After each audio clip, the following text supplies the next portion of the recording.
ലോകാവസാനത്തെക്കുറിച്ചുള്ള പ്രവചനങ്ങൾക്കും ചർച്ചകൾക്കും മനുഷ്യ ചരിത്രത്തോളം തന്നെ പഴക്കമുണ്ട്. കഴിഞ്ഞ കാലങ്ങളിൽ പലപ്പോഴായി പല തീയതികളും വർഷങ്ങളും ലോകാവസാനത്തിനായി പ്രവചിക്കപ്പെടുകയും അവയൊക്കെയും യാതൊരു ചലനവും ഉണ്ടാക്കാതെ കടന്നു പോവുകയും ചെയ്തിട്ടുണ്ട്.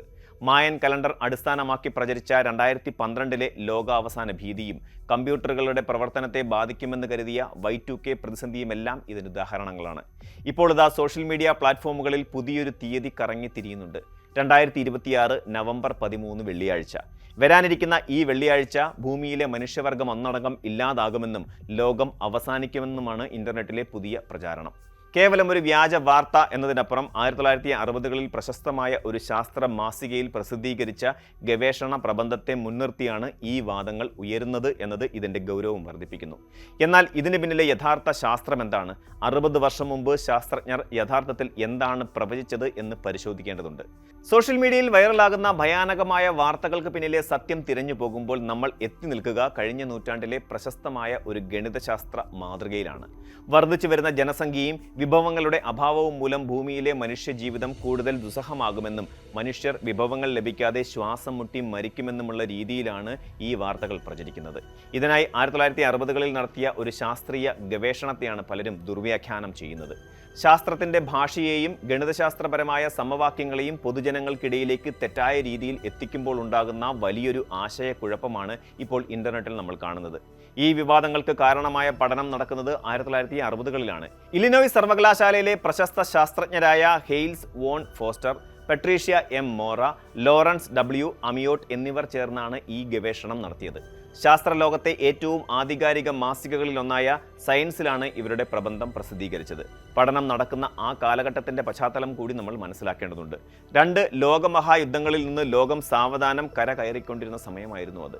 യുദ്ധങ്ങളിൽ വൻതോതിൽ ജീവഹാനി സംഭവിച്ചിട്ടുണ്ടായിരുന്നെങ്കിലും അതിനുശേഷമുള്ള ദശകങ്ങളിൽ ആഗോള ജനസംഖ്യയിൽ അഭൂതപൂർവമായ വളർച്ചയാണ് രേഖപ്പെടുത്തിയത്.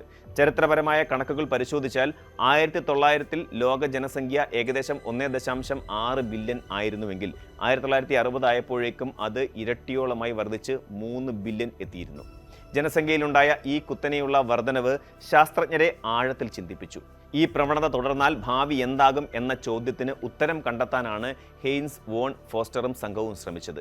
ഇതിനായി അവർ കഴിഞ്ഞ 2000 വർഷത്തെ ആഗോള ജനസംഖ്യാ നിരക്കുകളും അവയുടെ വളർച്ചാ പ്രവണതയും വിശദമായി പരിശോധിക്കുകയും ലഭ്യമായ ചരിത്രപരമായ ഡേറ്റ ഉപയോഗിച്ച് ഒരു ഗണിതശാസ്ത്ര സൂത്രവാക്യം വികസിപ്പിച്ചെടുക്കുകയും ചെയ്തു.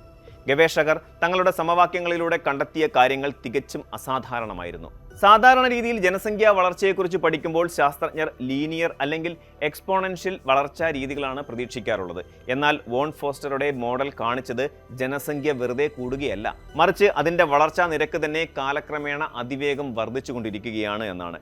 ഇതിനെ ഗണിതശാസ്ത്രത്തിൽ ഹൈപ്പർബോളിക് വളർച്ച എന്ന് വിളിക്കുന്നു. ഒരു കുന്നിൻ മുകളിൽ നിന്ന് താഴേക്കുരുളുന്ന മഞ്ഞുകട്ട പോലെ താഴേക്ക് പോകുന്തോറും അതിൻ്റെ വലിപ്പവും വേഗതയും ഒരേ സമയം വർദ്ധിക്കുന്ന അവസ്ഥയാണിത്. ഈ ഹൈപ്പർബോളിക് വളർച്ചാ നിരക്ക് ഭാവിയിലേക്ക് നീട്ടി പരിശോധിച്ചപ്പോഴാണ് ശാസ്ത്ര ലോകത്തെ പോലും അത്ഭുതപ്പെടുത്തിയ ആ തീയതി സമവാക്യങ്ങളിൽ തെളിഞ്ഞു വന്നത്. ഈ സമവാക്യം അനുസരിച്ച് മുന്നോട്ട് പോയാൽ ഭൂമിയിലെ ജനസംഖ്യ 2026 നവംബർ 13 വെള്ളിയാഴ്ചയോടെ അനന്തതയിലേക്ക് കുതിക്കും എന്നതായിരുന്നു ആ കണ്ടെത്തൽ. അതായത് മനുഷ്യരുടെ എണ്ണം കണക്കാക്കാൻ പറ്റാത്ത വിധം വർദ്ധിക്കുകയും ഭൂമിയിലെ വിഭവങ്ങൾ പൂർണ്ണമായും തികയാതെ വരികയും ചെയ്യും. ഗണിതശാസ്ത്രപരമായി ഈ അവസ്ഥയെ സിംഗുലാരിറ്റി എന്ന് വിളിക്കാം. ഈ തീയതിയാണ് ഇപ്പോൾ സോഷ്യൽ മീഡിയ ഏറ്റെടുത്തിരിക്കുന്നതും ലോകാവസാന പ്രവചനമായി ചിത്രീകരിക്കുന്നതും. ഇവിടെയാണ് നമുക്ക് വലിയൊരു തിരുത്ത് ആവശ്യമായി വരുന്നത്. ഭൂമി നശിച്ചു പോകുമെന്നോ പ്രകൃതി ദുരന്തങ്ങൾ ഉണ്ടാകുമെന്നോ ഉള്ള ഒരു യഥാർത്ഥ പ്രവചനമായിട്ടല്ല ശാസ്ത്രജ്ഞർ ഈ തീയതി രേഖപ്പെടുത്തിയത്. വോൺ ഫോസ്റ്ററും സഹപ്രവർത്തകരും ഒരു ഭൗതിക ശാസ്ത്രജ്ഞന്റെ ദൂരക്കാഴ്ചയോടെ ഒരു ഗണിതശാസ്ത്ര മാതൃക അവതരിപ്പിക്കുക മാത്രമാണ് ചെയ്തത്. യഥാർത്ഥ ലോകത്ത് ജനസംഖ്യ ഒരിക്കലും അനന്തതയിലേക്ക് വളരില്ലെന്ന് സാമാന്യ ബുദ്ധിയുള്ള ഏതൊരാൾക്കും അറിയാവുന്നതുപോലെ തന്നെ ആ ശാസ്ത്രജ്ഞർക്കും അറിയാമായിരുന്നു. പരിമിതമായ വിഭവങ്ങളുള്ള ഒരു ഗ്രഹത്തിൽ ജനസംഖ്യയ്ക്ക് പരിധിയില്ലാതെ വളരാൻ കഴിയില്ല എന്നത് തർക്കമില്ലാത്ത കാര്യമാണ്.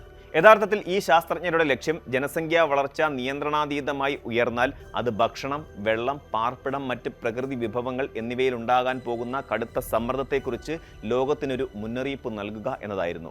മനുഷ്യർ വിഭവങ്ങളുടെ അഭാവം കൊണ്ട് ശ്വാസം മുട്ടി മരിക്കും എന്ന തരത്തിലുള്ള പരാമർശങ്ങൾ ഒരു പ്രതീകാത്മകമായ മുന്നറിയിപ്പ് മാത്രമായിരുന്നു.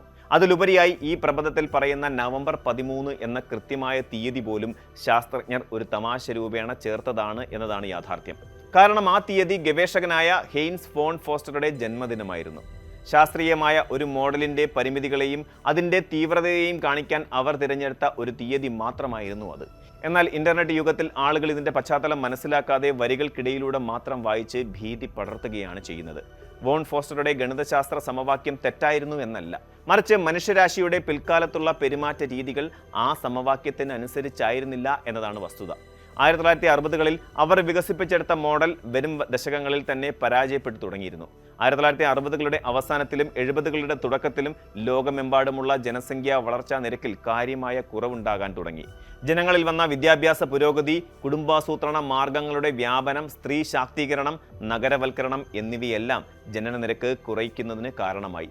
ഇന്ന് ലോക ജനസംഖ്യ 8 ബില്യൺ കടന്നിട്ടുണ്ടെന്നത് ശരിയാണെങ്കിലും പഴയതുപോലെയുള്ള കുതിച്ചുചാട്ടം ഇപ്പോഴില്ല. പല വികസിത രാജ്യങ്ങളും ഇന്ന് നേരിടുന്നത് ജനസംഖ്യാ സ്ഫോടനമല്ല, മറിച്ച് ജനന നിരക്കിലെ വലിയ കുറവും പ്രായമായവരുടെ എണ്ണത്തിലുണ്ടാകുന്ന വർധനവുമാണ്. ഐക്യരാഷ്ട്രസഭയുടെ ഏറ്റവും പുതിയ ജനസംഖ്യാ പഠനങ്ങൾ സൂചിപ്പിക്കുന്നത് ആഗോള ജനസംഖ്യ ഇനിയൊരു വലിയ സ്ഫോടനത്തിലേക്ക് നയിക്കില്ല എന്ന് തന്നെയാണ്.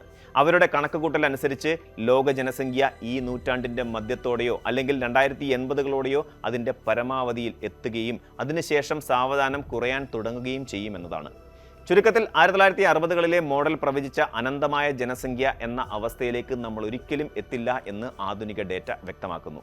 2026ൽ ലോകം അവസാനിക്കില്ല എന്നത് ഉറപ്പായ സ്ഥിതിക്ക് ഭൂമിയുടെ യഥാർത്ഥ ഭാവി എന്തായിരിക്കുമെന്ന ചോദ്യം ബാക്കിയാകുന്നുണ്ട്. അതിനുള്ള ഉത്തരം നൽകുന്നത് നാസയിലെ ഗവേഷകരും ജപ്പാനിലെ ടോഹോ സർവകലാശാലയിലെ ശാസ്ത്രജ്ഞരും സംയുക്തമായി നടത്തിയ പഠനങ്ങളാണ്. ആധുനിക കമ്പ്യൂട്ടേഷൻ മോഡലുകളും സിമുലേഷനുകളും ഉപയോഗിച്ച് അവർ സൂര്യൻ്റെയും ഭൂമിയുടെ അന്തരീക്ഷത്തിൻ്റെയും ഭാവി പരിണാമത്തെക്കുറിച്ച് പഠിക്കുകയുണ്ടായി. കോസ്മിക് കലണ്ടർ അനുസരിച്ച് ഭൂമിയുടെ യഥാർത്ഥ നാശത്തെക്കുറിച്ചുള്ള കൃത്യമായ വിവരങ്ങളാണ് ഈ പഠനം നൽകുന്നത്. ഈ സിമുലേഷൻ പ്രകാരം ഏകദേശം 1 ബില്യൺ, അതായത് 100 കോടി വർഷങ്ങൾക്കുള്ളിൽ സൂര്യൻ്റെ ചൂടും പ്രകാശവും ഗണ്യമായി വർദ്ധിക്കും. വർദ്ധിച്ചു വരുന്ന ഈ സൗരവികിരണം ഭൂമിയുടെ അന്തരീക്ഷത്തെ സാരമായി ബാധിക്കും. ഇതിൻ്റെ ഫലമായി അന്തരീക്ഷത്തിൽ നിന്ന് ജീവവായു കൂടിയായ ഓക്സിജൻ ക്രമേണ ഇല്ലാതാവുകയും കാർബൺ ഡൈ ഓക്സൈഡിൻ്റെ അളവ് കുറയുകയും ചെയ്യും. ഇത് സസ്യങ്ങളുടെ നിലനിൽപ്പിനെ ബാധിക്കുകയും പ്രകാശ സംശ്ലേഷണം തടസ്സപ്പെടുകയും ചെയ്യും. ക്രമേണ ഭൂമിയിലെ സമുദ്രങ്ങൾ വറ്റിപ്പോവുകയും ഉപരിതല താപനില ജീവന്റെ നിലനിൽപ്പിന് സാധ്യമാകാത്ത വിധം ഉയരുകയും ചെയ്യും. അതോടെ ഭൂമി പൂർണ്ണമായും ജീവജാലങ്ങൾക്ക് വാസയോഗ്യമല്ലാതായി മാറും. എന്നാൽ ഇത് സംഭവിക്കാൻ കോടിക്കണക്കിന് വർഷങ്ങൾ ബാക്കിയുണ്ട് എന്നതിനാൽ നിലവിലെ നമ്മൾ ഇതിനെക്കുറിച്ച് ഓർത്ത് ഭയപ്പെടേണ്ട ഒരു കാര്യവുമില്ല. ഇന്റർനെറ്റിലും സോഷ്യൽ മീഡിയയിലും പ്രചരിക്കുന്ന 2026 നവംബർ 13 എന്ന ലോകാവസാന തീയതി കേവലം ഒരു ഗണിതശാസ്ത്രപരമായ തെറ്റിദ്ധാരണയും സന്ദർഭത്തിൽ നിന്ന് അടർത്തി മാറ്റിയ പ്രചാരണവും മാത്രമാണ്. ഒരു ശാസ്ത്രജ്ഞൻ തൻ്റെ ജീവിതത്തെ അടിസ്ഥാനമാക്കി ജനസംഖ്യാ വളർച്ചയുടെ അപകടങ്ങളെക്കുറിച്ച് ലോകത്തിന് മുന്നറിയിപ്പ് നൽകാൻ തമാശ രൂപേണ അവതരിപ്പിച്ച ഒരു തീയതിയെയാണ് ഇന്ന് ലോകാവസാന പ്രവചനമായി ചിലർ ആഘോഷിക്കുന്നത്. ശാസ്ത്രീയ മോഡലുകൾ പലപ്പോഴും ചില അനുമാനങ്ങളെ അടിസ്ഥാനമാക്കിയുള്ളതാണ്. ആ അനുമാനങ്ങൾ മാറുമ്പോൾ ഫലങ്ങളും മാറും എന്നതിന് ഏറ്റവും മികച്ച ഉദാഹരണമാണിത്. ഡിജിറ്റൽ യുഗത്തിൽ ജീവിക്കുന്ന നമ്മൾ ഇത്തരം വാർത്തകളെ യുക്തിസഹമായി സമീപിക്കാൻ പഠിക്കേണ്ടതുണ്ട്. ആധികാരികമായ ഉറവിടങ്ങളിൽ നിന്നുള്ള വിവരങ്ങളെ മാത്രം ആശ്രയിക്കുകയും ശാസ്ത്രീയമായ അറിവുകളെ ഭീതിയോടെയല്ല മറിച്ച് വിവേകത്തോടെ മനസ്സിലാക്കുകയും വേണം. 2026ൽ ലോകം അവസാനിക്കുമെന്ന ഭീതി തള്ളിക്കളയുമ്പോൾ തന്നെ ഭൂമിയുടെ പരിമിതമായ വിഭവങ്ങളെ സംരക്ഷിക്കേണ്ടതുണ്ടെന്ന 1960ലെ ആ ശാസ്ത്രജ്ഞരുടെ യഥാർത്ഥ മുന്നറിയിപ്പ് നമ്മൾ വിസ്മരിച്ചുകൂടാ. വരും തലമുറകൾക്കായി ഈ ഗ്രഹത്തെ സുരക്ഷിതമായി നിലനിർത്തുക എന്നതായിരിക്കണം നമ്മുടെ ലക്ഷ്യം. കൂടുതൽ വാർത്തകൾക്ക് news 18 Keralam YouTube channel subscribe ചെയ്യുക.